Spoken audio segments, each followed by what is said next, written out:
Cho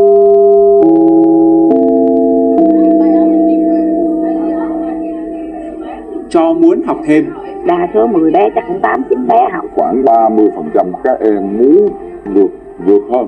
Tại giờ nó cũng thi đua với bạn nó rồi kém hơn bạn đó thì nó học. thầy muốn được dạy thêm hợp pháp. Sẽ không thể ai mang đói lên trên lớp để dạy cho hay được. Mình là nhu cầu chính đáng nhưng mà mình bị cấm. Gần đây, Bộ Giáo dục xem xét nới quy định dạy thêm tại nhà. Cái chính sách quản lý cần phải lường trước các tình huống mâu thuẫn lợi ích và đưa ra các quy định để ngăn chặn các tình huống mâu thuẫn lợi ích. Giải pháp nào cho những lo ngại tiêu cực?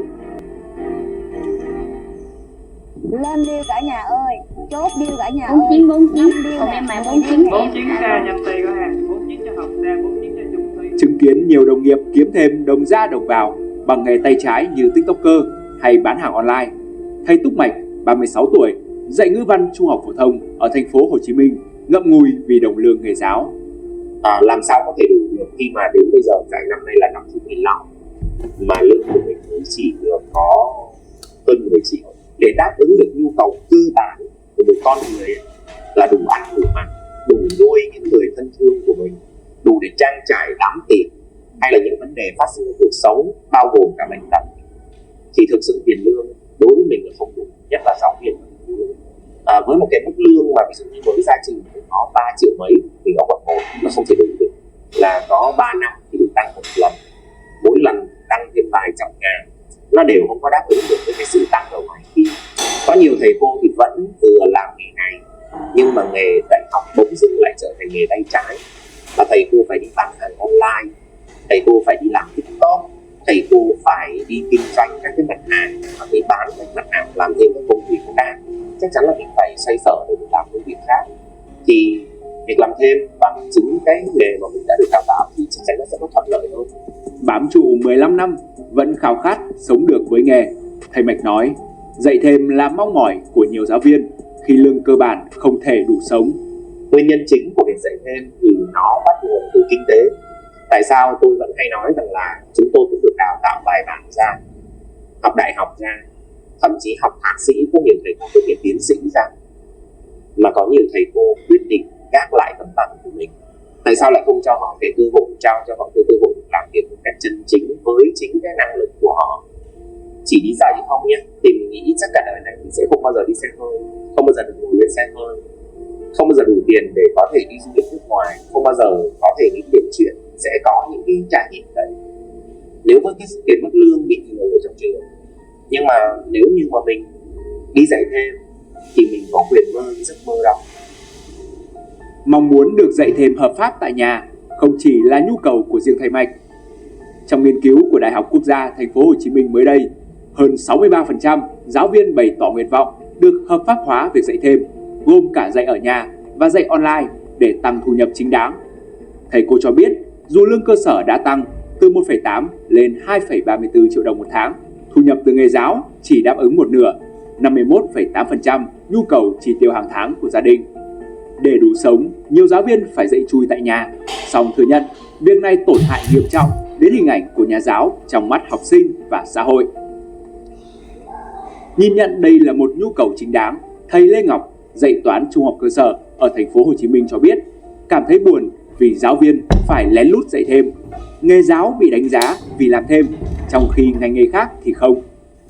Giống như những bác sĩ đi, hoặc là những ngành nghề khác người ta làm thêm, với uy tín của người ta thì người ta làm thêm, chứ người ta cũng đâu có như ngành giáo mà bị phản ứng như vậy. Giáo viên trẻ của cái trường thầy mà thầy biết, em đó thì lương tầm 5 triệu mấy thôi. Nếu mà thầy không dạy thêm thì về cái cuộc sống bình thường thì mình không thể nào sống bằng đồng lương đó được. Mình suy nghĩ đơn giản thôi, một cái công nhân bây giờ á, lương thì nó cũng hơn rồi. Thậm chí đi làm hồ tí là lương cũng cỡ 9 triệu. Phỏng vấn trực tiếp hơn 130 giáo viên và cán bộ quản lý, nhóm nghiên cứu cho biết nhiều thầy cô nhìn nhận hiện nay học thêm là nhu cầu có thật và chính đáng. Dù tồn tại những trường hợp tiêu cực, song nhiều phụ huynh thừa nhận mong muốn được cho con học thêm. Điển hình như chị Tuyết Nhung hay chị Ngọc Phượng tại thành phố Hồ Chí Minh. Mình muốn cho con mình học theo, giỏi theo, kịp với bạn bè. Ở trên trường thì dạy cũng ok rồi, nhưng mà mình muốn cho em nó nâng cao rồi thi mày phải học thêm vậy thôi. 7-8 điểm, bây giờ nó học nó được 8-9 điểm hoặc 10 điểm. Tại giờ nó cũng thi đua với bạn nó đó, sợ nó kém hơn bạn đó thì nó học. Tính tự học của các bé bây giờ nó có nhiều cái làm cho bé rất là phân tâm, cho nên là đôi khi về nhà bé không có tự học, và lại không phải lúc nào cũng có người lớn ở nhà để mà theo sát để nhắc nhở, cho nên là cho bé đi học thêm như vậy để một phần cũng là nhờ thầy cô rèn luyện kiến thức thêm cho bé và nâng cao cho bé để nhắc nhở bé học. Nói chung chị ủng hộ chuyện này, chị thấy dạy thêm cần thiết thật sự. Hiện nay, giáo viên không được dạy thêm ngoài nhà trường với học sinh chính khóa của mình nếu chưa được hiệu trưởng cho phép. Nhằm đáp ứng nhu cầu dạy thêm, học thêm chính đáng, Bộ Giáo dục và Đào tạo đã xem xét nới quy định. Dự thảo mới nhất, Bộ cho phép giáo viên được tổ chức dạy thêm cho học sinh chính khóa. Theo chuyên gia giáo dục độc lập Bùi Khánh Nguyên, việc nới quy định cần rất cẩn trọng để đảm bảo không thể xảy ra tiêu cực, biến tướng dạy thêm, học thêm. Ông đưa ra 2 đề xuất. Tôi đề xuất có 2 thứ. Thứ nhất là cái chính sách quản lý cần phải lường trước các tình huống mâu thuẫn lợi ích và đưa ra các quy định để ngăn chặn các tình huống mâu thuẫn lợi ích. Cái thứ hai nữa đó là minh bạch về thông tin. Khi giáo viên vừa hành nghề và đóng 2 vai, vừa là viên chức phục vụ trong hệ thống công lập tại trường học, đồng thời vừa là một giáo viên tự do cung cấp dịch vụ giáo dục tại nhà, thì thông tin phải được minh bạch để cộng đồng có thể giám sát. Ví dụ như là giáo viên hành nghề tự do ở nhà thì sẽ phải công khai những thông tin cơ bản như là giáo viên đang đồng thời giảng dạy tại những nơi nào, trình độ của giáo viên ra sao, rồi những cái thông tin liên quan đến cái chức phận của nhà giáo để phụ huynh có thể lựa chọn. Theo tôi, việc công khai thông tin thì nó bao gồm việc là người học nắm được những cái thông tin cơ bản như là giáo viên dạy thêm có đang đồng thời công tác tại hệ thống công lập hay không này, giáo viên dạy thêm theo chương trình nào, chương trình đó có đúng với cái chuyên môn đã được đào tạo và cấp phép không. Trong trường hợp vi phạm quy định dạy thêm thì có thể xem như là giáo viên đã vi phạm kỷ luật lao động tại nơi đang công tác. Chỉ có bằng cách là minh bạch thông tin thì những cái tiêu cực nó có thể được ngăn chặn và được phản ánh kịp thời. Theo dự thảo của Bộ, để được dạy thêm, giáo viên phải báo cáo và lập danh sách học sinh gửi lên hiệu trưởng. Đồng thời giáo viên phải cam kết không ép buộc học sinh tham gia bằng bất kỳ hình thức nào. Ngoài ra, các ví dụ, câu hỏi và bài tập sử dụng trong lớp dạy thêm sẽ không được dùng trong các bài kiểm tra, đánh giá chính thức. Việc thu tiền học thêm sẽ do trường học thực hiện, tuân theo mức phí được Hội đồng Nhân dân cấp tỉnh quy định, thay vì thỏa thuận trực tiếp với phụ huynh như hiện nay. Đối với các tổ chức hoặc cá nhân dạy thêm ngoài nhà trường, dự thảo yêu cầu phải đăng ký kinh doanh và công khai các thông tin như môn học, thời lượng, học phí, thời gian, địa điểm và danh sách giáo viên. Nhà nghiên cứu tiến sĩ Lê Đình Hiếu, Giám đốc tư vấn tổ chức giáo dục quốc tế Mac Education nhận định, nhu cầu học thêm, dạy thêm là nhu cầu chính đáng. Tuy nhiên, cần có sự kết hợp giám sát của 3 bên, nhà trường, sở giáo dục và cộng đồng để việc học thêm, dạy thêm được diễn ra một cách công khai, minh bạch, tránh tiêu cực.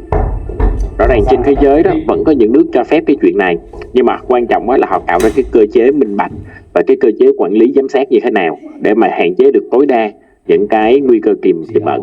Cho đến cái việc là giáo viên phải đăng ký đều là những điều rất là tốt.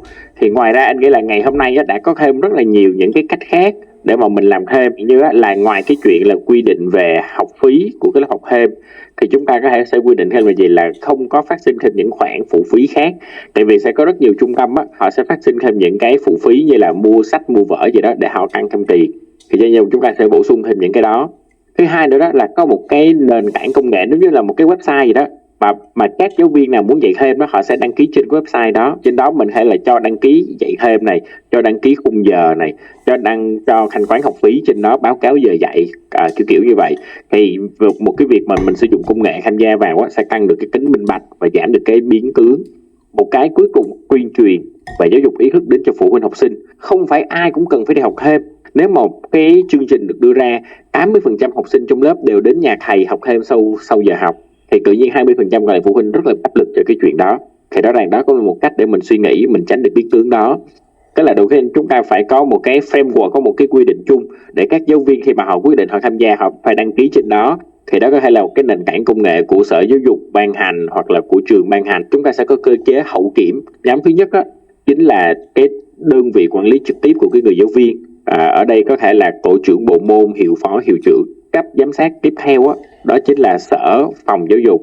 Và nếu mà chúng ta thực hiện được các cái nền tảng về công nghệ đó, thì thậm chí có một cái cấp giám sát thứ ba sẽ xuất hiện ở đây, đó chính là cộng đồng. Hiện Bộ Giáo dục Đào tạo đã đề xuất đưa dạy thêm vào ngành nghề kinh doanh có điều kiện nhằm tránh biến tướng, giúp thuận lợi trong quản lý, đảm bảo quyền lợi của cả thầy và trò.